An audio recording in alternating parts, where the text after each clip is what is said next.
Hi, this video will show you how to create a beam system using Autodesk Revit 2017. The first thing is that we go to the Structure tab, and then we go to Beam System.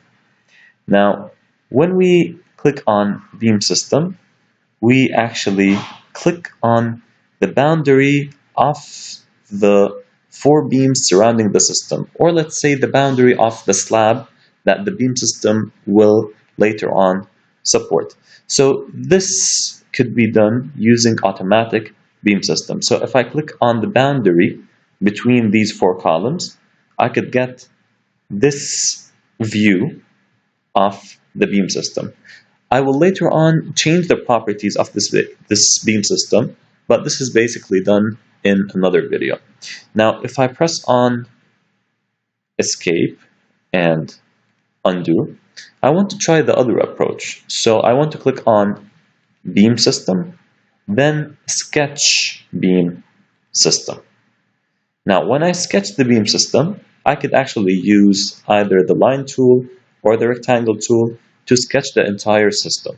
So I will use the rectangle tool and click from this point, which is the intersection, all the way to the lower right corner.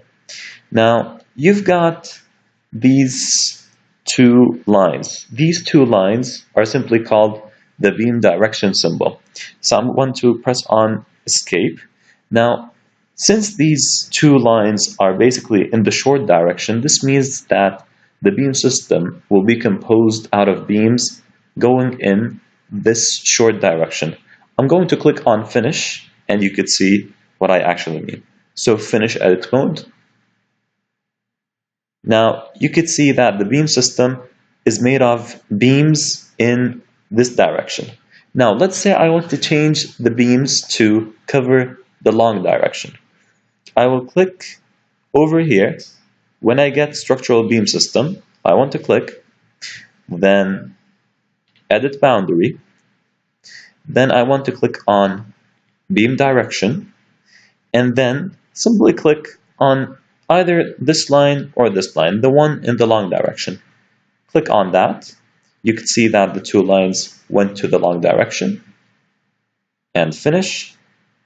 And now you could see how we could actually create a beam system using two approaches.